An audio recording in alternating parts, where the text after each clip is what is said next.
Hello my friends, Asoka the Geek here, and for this video we're going to take a look at all of the different Michael Keaton Batman figures from McFarlane Toys. I believe I have all of them. If I'm missing something, let me know in the comments below. But yeah, these are basically all the Michael Keaton Batman figures, and I'm just gonna yap about them for a few minutes, talk through all of them, talk about my favorite ones and what I think about them overall. I'm making this video October 2025, so let's see if there are any more Keaton Batman figures before the line ends. I would imagine we get some sort of another version. Maybe I would imagine we'd get like another Batman Returns with it unmasked, with the Michael Keaton head underneath. I would imagine we would get that. Hopefully, I'm sure they got to find a way to make a couple more. Anyways, let's talk about these figures. So let's start off with Batman 1989, and I believe this is the first one we got from McFarlane Toys. This was the one that was included in the Ultimate Edition, the collector's edition, the 6-pack, the Ultimate Batman Collection, whatever. So very nice looking Batman, but there are two things that bother me about the 89 figure from McFarlane. So the first one is the head sculpt. Not the sculpt exactly, but the way the head and the neck are separated. Whereas, you guys know, it should be all one uniform piece like they did on the Batman Returns figure. This is how it should have been done from the beginning with the 89 figure. And that is the biggest flaw of this 89 figure. I feel like if they had done it the way they did the Batman Returns Batman, it would be amazing. So that is a big issue because that's such a distinctive part of, or a distinctive part of the look of Batman 89. If we compare him, for example, to the Mezco Batman 89 figure, which has its own set of issues, you know, they got the cowl right though. That's how it's supposed to look, all one piece like that. If they had done that, oh, this would have been perfect. But talking about this a little bit more, the other thing I feel like is a little too bulky. He isn't this muscular. He was very padded in the suit. Obviously, Michael Keaton isn't a bodybuilder, so it does look a little too buff for 89 Batman.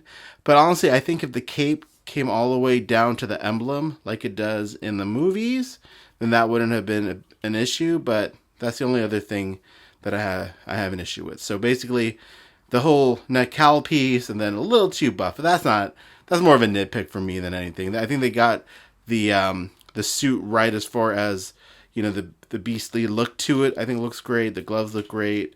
The boots look really good.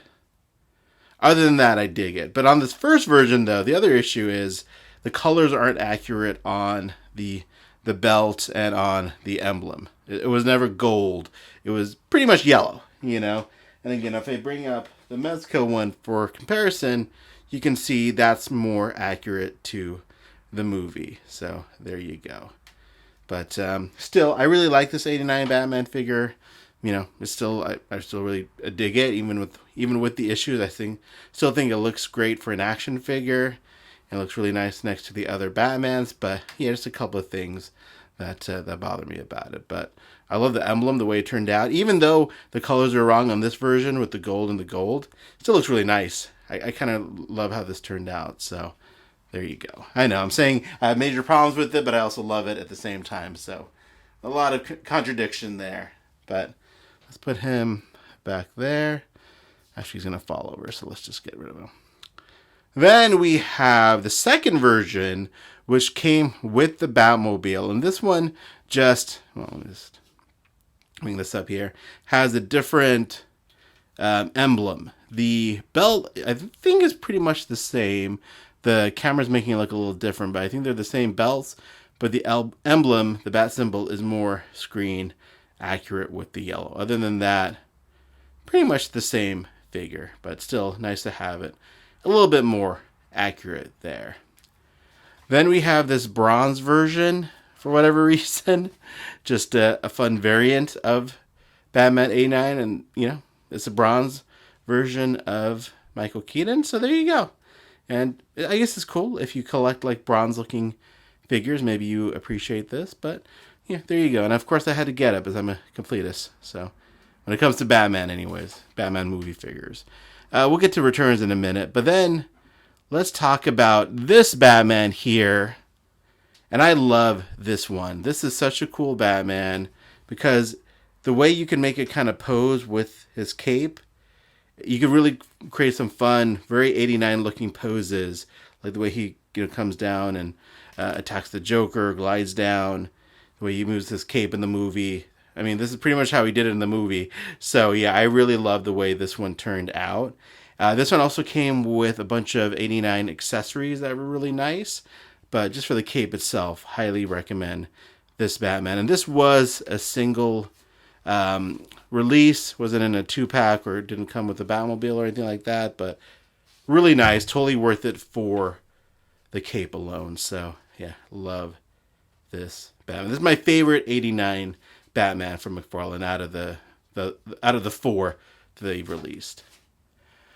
All right, we'll go to the next movie, Batman Returns. So this is the most recent 89 or Michael Keaton Batman figure from McFarlane. Love this figure. Love the way they did the head on this. Looks much better than the 89 version. Love the cowl piece. The boots aren't accurate. You know, they reused parts of the 89 suit, obviously, to make this figure. But still, I love this figure. Love the way they did the armor on it. This one also has a wired cape, which I think works really nicely. So yeah, this is such an awesome figure. And this was just recently released, so hopefully you can still find it. But yeah, just such a great figure. And I have a separate review all about this figure if you're interested. Actually, I think I have separate reviews for all of these if you want to see more comparisons and whatnot. But yeah, just a really great figure. And I know I'm not going through articulation much or anything like that. This is more just an overview of these figures. Again, I have reviews of all of these on my channel if you want to see more articulation and whatnot. But yeah, this is a great figure. Then finally we come to the Flash movie. And overall, I do dig this Batman figure. They got the headpiece connected to the neck, looks good. The ears are wonky with how they had like that little ball at the end there. Very interesting. I don't know why they did that. Overall, I like the design of this suit. It looks like a natural progression of the bat suit. Would have been cool to have a wired cape, but they weren't really doing wired capes yet. But I could totally see them re-releasing this with a wired cape. And actually, now that I think about it, it'd be so easy to re-release this with a back glider as well that he used in Batman Returns. So yeah, I feel like they're going to do a few more re-releases of these figures. But yeah, this is from the Flash movie. And then here is the unmasked Keaton head. It looks okay. It looks a little too young. In this, it looks a little Botoxy, but still it's cool to have an unmasked Keaton. We'll love a 92 or 89 unmasked Keaton as well. But what are you going to do? So there you go. All right, my friends. Well, that's about it. Just a quick little video going through all these different figures. Let me know if you have any questions in the comments below. And as always, thanks so much for watching. Appreciate your time and have a great day.